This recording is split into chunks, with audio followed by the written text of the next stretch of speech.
नमस्कार. श्री निसर्गदत्त महाराज दैनंदिन चिंतन भाग 89 आणि 90. निसर्गदत्त महाराज म्हणतात, तुम्हाला तुम्ही असल्याचे कळले, तुम्हाला तुम्ही असल्याचे कळले, जाणवले पण हा एकाएकी झालेला अपघात आहे. यालाच ते आपण अवांछनीयरित्या आलेले असे असणे पण म्हणतात. लोकांना जगायला हुरूप यावा म्हणून मी काहीतरी करायला सांगतो, नाहीतर त्याची काही मुळीच गरज नाही, असे श्री निसर्गदत्त महाराज स्पष्टतेने म्हणतात. आपण म्हणतो अमका तमका मेला, आपण म्हणतो अमका तमका मेला, म्हणजे नेमके काय झाले हो? शरीर पडले, पुढे ते अदृश्य करण्यात आले, म्हणजे गाळले, जाळले, किंवा पशुपक्ष्यांनी खाल्ले, किंवा कृमी कीटकांनी त्याचा फडशा पाडला. दुसरे झाले तरी काय? प्राण गेला, शरीर पडले, तो मरणारा होता तरी कोण मरायला? त्याचा तर जन्मच झाला नव्हता. आपण ज्याला मृत मानत होतो त्याला स्वतःला तर तो मृत्यूचा अनुभवच नाही. आता पण मृत होताना तो मरायला तरी होता काय? त्याला आपण मेलो हे साधे पण कळत नाही. तुम्हीच ते तसे म्हणता, तुम्हीच ते तसे मानता. महाप्राणात प्राण गेल्यावर त्याला होतो नाही असे काहीच कळत नाही. कळत नाही हे म्हणणे पण खोटे आहे, कारण मुळात कळणेच नाही. हे श्री निसर्गदत्त महाराजांचे अतिशय सूक्ष्म चिंतन आहे. तरी लोक म्हणतात, याचे असे आहे, त्याचे तसे आहे, याचे असे नाही, त्याचे तसे नाही. पोकळ बांबू कुठले, नुसते पोटावर टिचक्या मारून पोट काही भरत नाही. अकळपणे कळलेले कळते पण, अकळपणे कळलेले कळणे पण, या नात्याने आपणच ते कळते पण आहोत हा बोध स्थिर करा. हे कळते पण प्रकाश आहे, आत्मभान आहे. भा म्हणजे प्रकाश. जसे शब्द आला भास्कर, म्हणजे प्रकाशाचे हात किंवा प्रकाशाचे किरण असलेला सूर्य असो.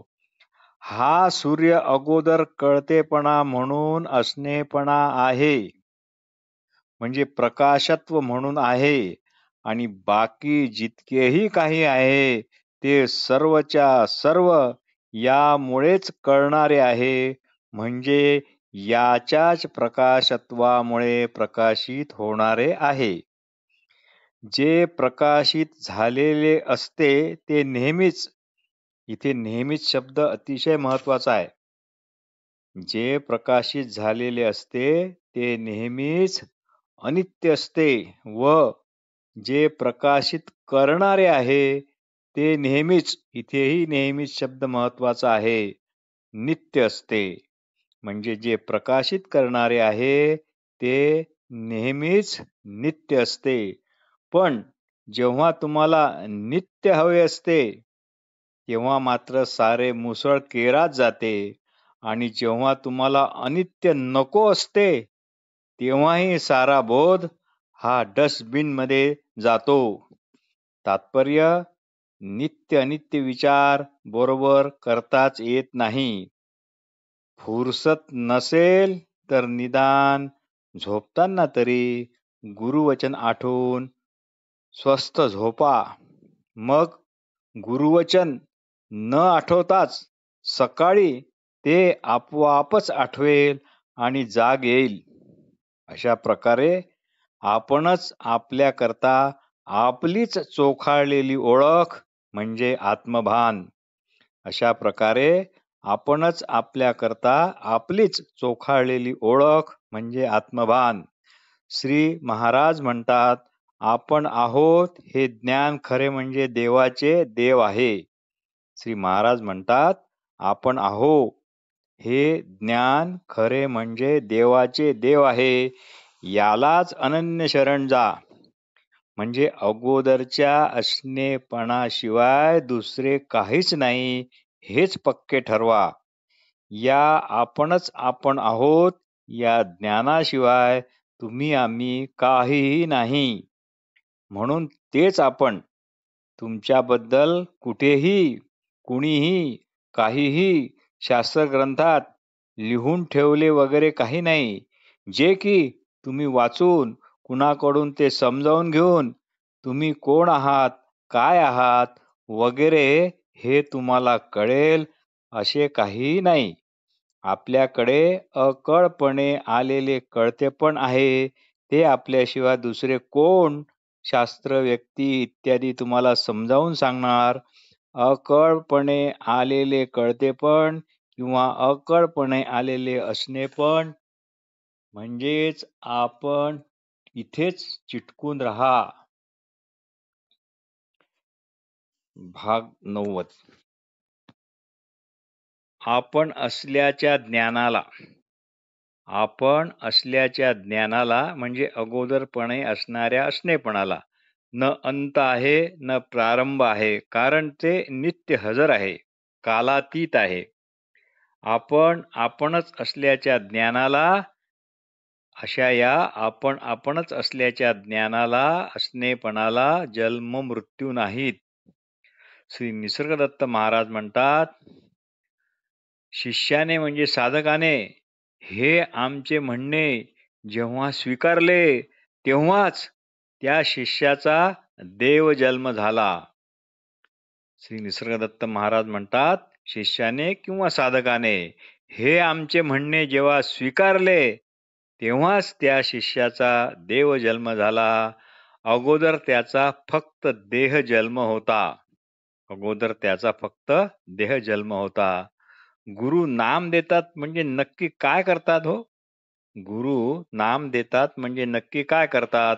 ते फक्त इतकेच करतात, तू देह नाहीस, बस फक्त इतकेच ऐकवितात. पण या नाम देण्याविषयी मात्र नाना प्रकारचे गैरसमज आहेत, नाना प्रकारचे भ्रम आहेत. ज्या दिवशी हे असे नाम ऐकविल्या गेले त्या दिवसापासून मानवपणा तुटतो. ज्या दिवशी हे असे नाम ऐकविल्या गेले त्या दिवसापासून मानवपणा तुटतो. सगळ्यांचे केंद्र आपणच असल्याचे ज्ञान गुरुवचनामुळे अशा आत्मज्ञानाला अजून पुष्टता येते. प्राणी कितीही धष्टपुष्ट असला तरी तो मरण भयाने नित्य ग्रासलेला असतो. म्हणून रोज फुरसत असेल तेव्हा, नाही रोजच एक अत्यंत साधी गोष्ट करा. गुरुवचन आठवून झोपा. कोणते गुरुवचन? सध्या तू स्वतःला जे काही तू समजतो आहेस तसा तू मुळीच नाहीस. बस याच आठवासह तुम्हाला सकाळी जाग पण येईल. हीच साधना. आपण सध्या आपल्याला जे मानतो ते सर्वच्या सर्व हे कालधर्मी आहे. म्हणून श्री निसर्गदत्त महाराज म्हणतात, उगी रहा. महाराज म्हणतात, उगी रहा. मनापासून उगी राहणे म्हणजे रिकामे होणे. मनापासून उगी राहणे म्हणजे रिकामे होणे. काहीही सांडायची किंवा काही सांभाळायची किंवा काही मिळवायची अशी आता काही भानगडच ठेवू नका. शरीर मन जन्मले आहे. तू म्हणजे तुझा अगोदरपणाही असणारा असणेपणा जन्मला नाही. काळाच्या जाणत्याला आयुष्याची गरज नसते. काळाच्या जाणत्याला आयुष्याची गरज नसते. आत्मानंद म्हणजे दुसरे तिसरे गूढ वगैरे असे काहीही नसून कालविरहित आपले असणे कसे आहे याचेच स्पष्ट ज्ञान. आत्मानंद म्हणजे दुसरे तिसरे गूढ असे काहीही नसून कालविरहित नित्य आपले असणे कसे आहे याचे स्पष्ट ज्ञान. बस इतकेच. आणि ते आपण अवांछितपणे अकळपणे तर मूळचे आहोतच. इथेच सर्व अध्यात्माची इतश्री झाली. वास्तविक पाहता इथेच सर्व अध्यात्माची इतश्री झाली. कालतत्व जाणणारा निश्चितच कालातीत असतो. मग उरतो आपणच आहो असा मोकळा चाकळा अघळ पघळ असा मोकळेपणाचा आनंद. आता व्यक्ती काया नाही, जीवपणा नाही, अशा मोकळेपणाला, अशा नित्यमुक्त स्थितीला जन्म मृत्यू नाहीत. मी ज्ञानी नाही तर ज्ञान आहे. मी समाधानी नाही तर समाधान आहे. मी संतोषी नाही तर मी संतोष आहे. अशी धारणा धरून असा. ज्ञान सूर्य म्हणजे आपणच प्रकाश, म्हणजे आपण व प्रकाश या दोन वस्तू नव्हेत.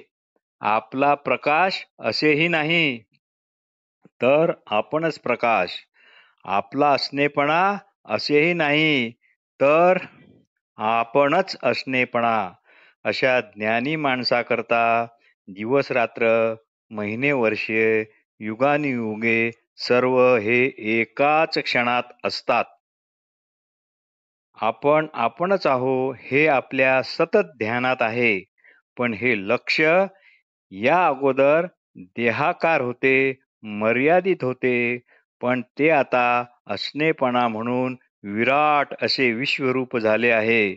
सद्गुरूच्या वचनाचे स्मरण करता करता असद्गुरूपणा हळूहळू निघून गेला. म्हणून सद्गुरू वचन ऐकल्याप्रमाणेच तुम्ही स्वतः असा. तसेच होऊन राहा. स्वस्थ होण्याकरता अस्वस्थ करणारे प्रयत्न करू नका.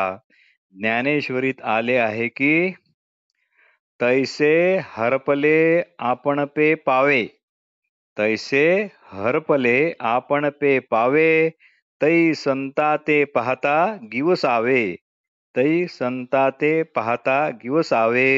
म्हणून वानावे ऐकावे तेची सदा.